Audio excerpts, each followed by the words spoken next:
What's up guys? Welcome back to my channel! I'm Junie Kamayer and I'm an international student here in Australia. For today's video, tayo ay nagne-nails habang magkikwento. Okay? Guys, ngayong araw, isi-share ko sa inyo yung mga naging work ko dito. And how much they paid me. And ano yung mga ginagawa ko. Before I came here in Australia, ang dami ko rin sinesearch yung just to know what I could expect from coming here. So, first job ko when I got here is a week after I came here ko nakuha yung job na yun. After nakakuha na ako ng TFN, tsaka ng bank account.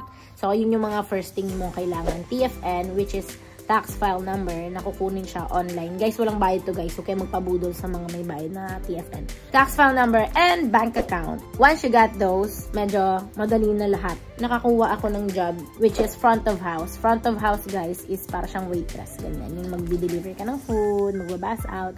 Minsan, gumagawa ka rin ng drinks sa pub. Pero, that only goes kung may RSA ka. RSA is yung parang proof na responsible bartender. Ganyan. Front of house yung naging job ko. Nag-deliver ng food, nagtatanggal ng food, tas lagi sa basurahan, ganyan. Tas, magde-deliver ng food sa table. Here's your medium rare beef. Yun yung first job ko. And I got paid AU dito guys. Around $27 to $28.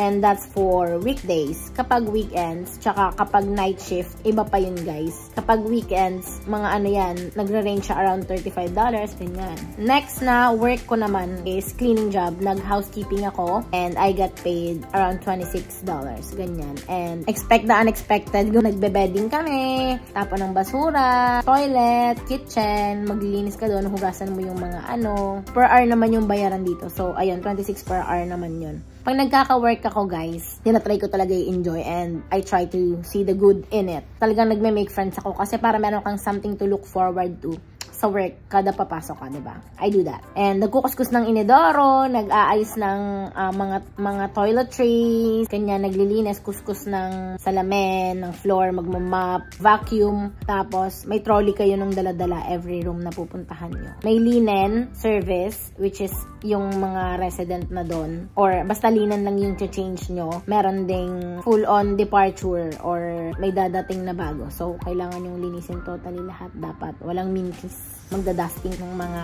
dumi and everything, spray ng surroundings, ganyan. Kinakaya ko naman. Tapos, next na job ko dyan is, ito naman, kitchen hand naman yung tinatry ko ngayon. And ngayon, ito lang yung work ko. Tapos, dito sa kitchen hand, ang ginagawa namin is nagsispray kami ng mga kaldero, ganyan. Nagsispray kami ng mga ginamit ng mga chef. Basta kitchen hand ka, nag-chop ka ng mga gulay, mga carrots, sibuyas, or kahit anong kailangan nila minsan na nagte-take time sa kanila and nagko-consume ng time nila. Minsan ikaw na yung gagawa nun. And tuturuan ka naman nilang gawin kung ano man yung gusto nilang pagawa sa'yo. Minsan maglalagay ka ng mga garnish sa taas ng mga pagkain, ganyan, or magdi-design ka ng mga plating, ganyan. Depende siya. And it was actually fun. Sa 3 jobs na to, sobrang dami kong natutunan guys. Kaya huwag kayo matakot magkamali kasi matututo naman kayo and that will make you a better version of yourself kapag nag-experience mo na to.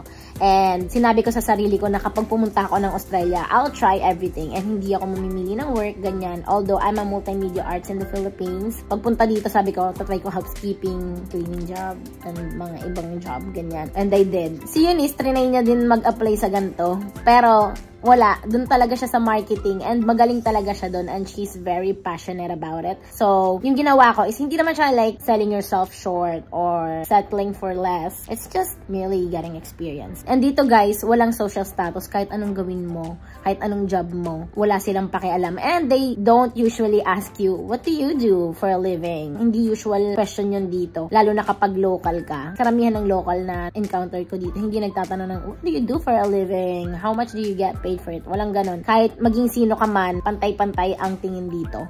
And that's also because yung job mo na office job and yung cleaning job is hindi nagkakalayo yung sweldo. Kaya wala masyadong social status dito. Anyway, so I tried those and it was all fun. And magta-try ako ng iba pa. Baka next time, malay nyo mag-age care na ako, ganyan. Because I'm gonna shift my course from marketing ako, diba? Digital marketing ako. And I'm gonna shift to aged care. That's why, baka yung mga magiging next kong job is around around the health area. Although takot ako sa dugo, we'll see and we'll face our fears. Stay tuned kasi i-update ko kayo guys sa mga kaganapan ko sa buhay. And don't be afraid to come to Australia. Oo, merong 48 per fortnight na work limitation if you're a student visa holder. Pero lahat ng experience guys are all worth it. And it's gonna be hard at times. Kailangan mo maging prepared emotionally, physically, mentally, and financially. These are the things we have to do in order to change our lives. And student visa is a stepping stone for your career growth and sa future mo.